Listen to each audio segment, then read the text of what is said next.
इयत्ता 8वीचा गणिताचा हा सेतू अभ्यासक्रमाचा 7व्या दिवसाचा आपण भाग पाहणार आहोत. आपलं युनिट आहे. आपल्याला या 7व्या भागामध्ये जॉमेट्रीचा भाग पाहायचा आहे. युनिट आहे angle and pair of the angles. अतिशय महत्त्वाचा हा भाग आहे. आपल्याला 8वीत स्कॉलरशिप NMMSच्या दृष्टीने अतिशय महत्त्वाचा हा भाग आहे. समजून घेणं अतिशय आवश्यक आहे. आता यातलं सब युनिट आहे pair of angles. Pair of angles आपल्याला कुठले कुठले अँगलची पेअर माहिती आहेत. आता ॲडजेसंट अँगल. आता ॲडजेसंट अँगल कोणाला म्हणायचं. आता अँगल LMNO आणि अँगल OMN हे जे दोन अँगल आहेत, हा एक आणि हा एक, याच्यामध्ये एकच कॉमन साईड असते. याच्यामध्ये काय असतं, फक्त एकच कॉमन साईड असते. याला ॲडजेसंट अँगल असे आपण म्हणतो. लगतचे कोन. Observe the following figure. Tick mark below the figure which are adjacent angle. आता खालच्या आकृतीमध्ये आपल्याला इथं काय दिलेलं आहे बघा, की ॲडजेसंट अँगल कुठले आहेत त्याला टिक मार्क करा आणि क्रॉस मार्क करा विच आर नॉट ॲडजेसंट अँगल. बघूया आपण. पहिल्या ठिकाणी बघा, अँगल A हा बाहेर दाखवलेला आहे असा, अँगल B हा इथं आत दाखवलेला आहे असा. मग हे ॲडजेसंट आहेत का. नाही.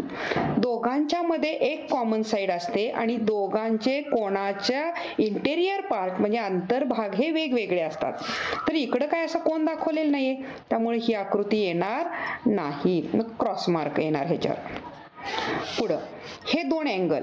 आता इथं बघा, अँगल X आणि अँगल Y, ह्या दोघांच्या मध्ये काय एकच अशी कॉमन साईड नाहीये आणि त्याच्यामुळं हा सुद्धा ॲडजेसंट अँगल नाही. इथं बघा, कोणाचे अंतर्भाग वेगवेगळे आहेत, पण इथं त्याच्यामध्ये दोन कोणाच्या भुजा येतात ह्या, म्हणून हा सुद्धा ॲडजेसंट अँगल नाही. हा सुद्धा ॲडजेसंट अँगल नाही. इन थर्ड फिगर, तिसऱ्या आकृतीमध्ये बघा, कोन M आणि कोन N हे कोणाचे अंतर्भाग वेगळे आहेत आणि एकच मध्ये कॉमन त्याची भुजा आहे आणि म्हणून हा ॲडजेसंट अँगल आहे. इथं करा टिक मार्क चालेल. याच्यानंतर पुढचा जो आहे चौथा, इथं अँगल P आणि अँगल Q कोणाचे अंतर्भाग आहेत, कोणाचे अंतर्भाग वेगळे आहेत. पण इथं कसं दिलेलं आहे बघा, हे लगत यांचा एकच कॉमन बिंदू सुद्धा, शिरोबिंदू व्हर्टेक्स सुद्धा त्यांचा एक कॉमन लागतो. ह्याचे व्हर्टेक्स वेगवेगळे आलेले आहेत. इथं व्हर्टेक्स इथं वेगवेगळे आलेले आहेत आणि म्हणून हा सुद्धा ॲडजेसंट अँगल नाही. याच्यानंतर पुढचा हा महत्त्वाचा भाग आहे आपला, की complementary angle, supplementary angle and angle in linear pair. Complementary angle, supplementary angle and angle in linear pair. Complementary angle म्हणजे कोटिकोन. ज्या दोन कोणांच्या मापांची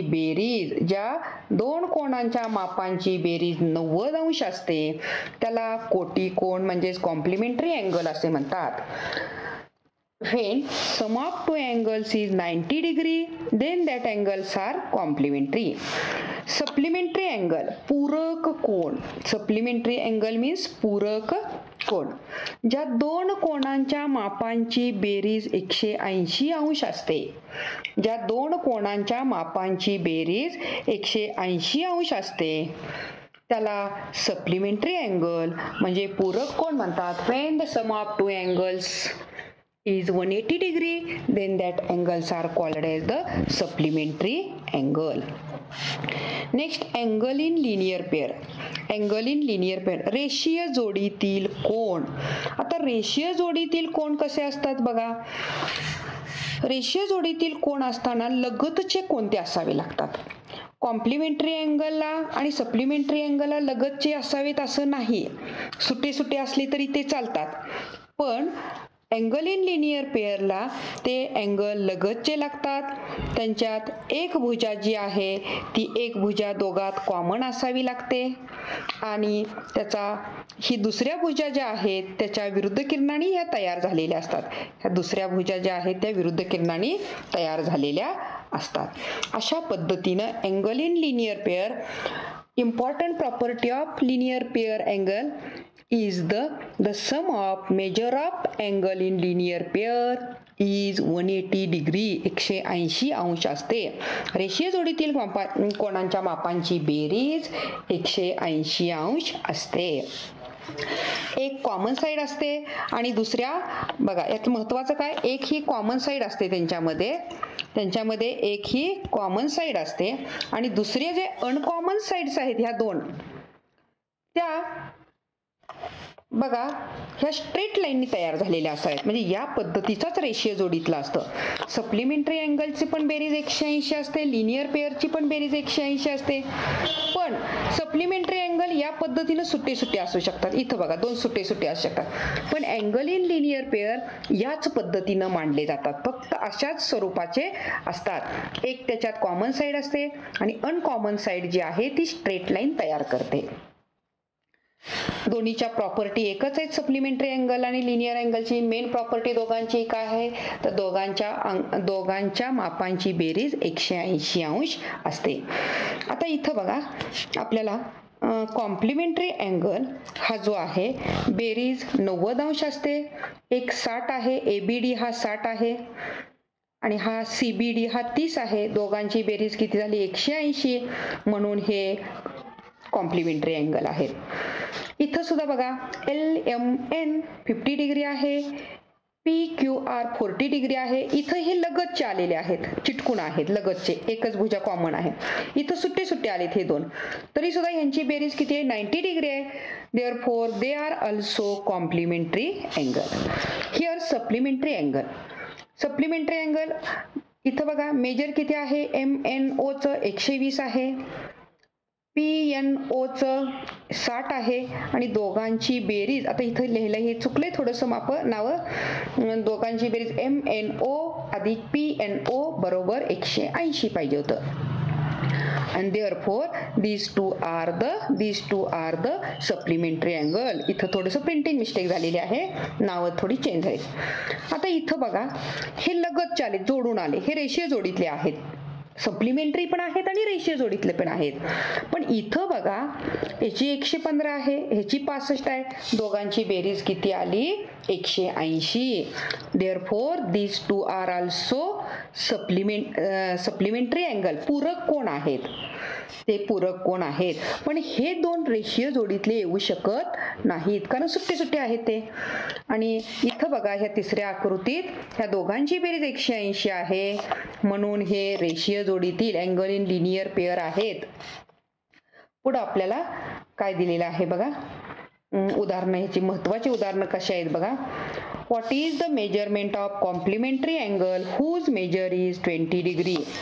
आपल्याला इथं ऍक्टिव्हिटी दिलेली आहे, पूर्ण करायची आहे. त्यांनी काय उदाहरणं सांगितलंय की कॉम्प्लिमेंटरी अँगलचं माप काढा. एका कोणाचं माप 20 अंश आहे तर त्याच्या कॉम्प्लिमेंटरी अँगलचं माप काढा. आपल्याला माहिती आहे की अँगल आणि त्याचा कॉम्प्लिमेंटरी अँगल यांची बेरीज किती असते 90. मग let the measure of complementary angle is x. त्या कोटिकोणाचे माप x मानू. मग तो कोटिकोण आणि दिलेला कोण 20 अंशाचा, हे दोघांची बेरीज किती येणार 90. मग आता इथं काय केलं बघा, हे अधिक 20 पलीकडे नेऊन वजा केले. इथं दोन्ही बाजूला सेम क्रिया केलेली आहे एकचल समीकरण सोडवण्यासाठी, तरीही चालेल. 90 वजा 20 येणार आहे, 90तनं 20 गेले 70 अंश. पुढं इथं what is the measurement of supplementary angle whose measure is the 80 degree. 80 अंशाच्या कोणाचा पूरक कोण काढा.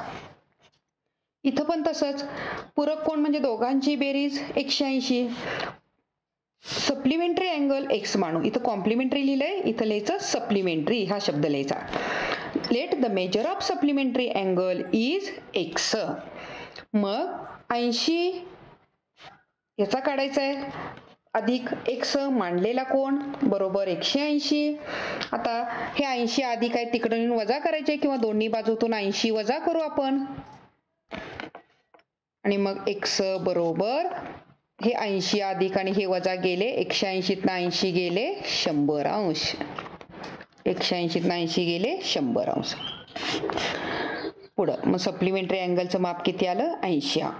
सप्लिमेंटरी अँगलचं माप किती आलं 100 अंश यायला पाहिजे. इथं त्यांनी बघा 100 अंश इथं लिहिलंय 100 degree is the supplementary angle of 80 degree. बरोबर वाक्य लिहिलेलं आहे.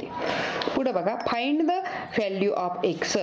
याचं माप दिलेलं आहे 3x वजा 20 आणि याचं माप दिलेलं आहे x.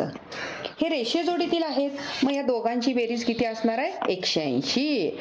x and 3x minus 20 degree is the linear pair of angles. मग त्यांची बेरीज x अधिक 3x वजा 20 बरोबर त्यांची बेरीज किती असणार आहे 180 अंश. मग हे वजा 20 पलीकडे नेऊन अधिक केले तरी चालतात 3x आणि हे एक 4x 3x आणि 1x 4x झाले आणि हे वजा 20 हे वजा 20 आपल्याला घालवायचे आहेत ते पलीकडे जाऊन काय होणार आहेत अधिक 20 होणार आहेत. एक मिनिट इथं थोडंसं त्यांचं लिहायला कसं चुकलंय बघा. वजा 20 पलीकडे जाऊन अधिक 20 होणार आणि मग थोडंसं इथं अधिक 20 केलं हे अधिक 20 होणार आहेत 180 आणि 20 200 झाले. इथलं चुकल्या स्टेप बघा 4x बरोबर 200. पुढच्या पायरीला काय येणार तर x बरोबर 200 भागिले 4 4 पंचे 20 4 0 0 4 पंचे 20 4 0 0. या पद्धतीनं हा ॲक्टिव्हिटी पूर्ण करा.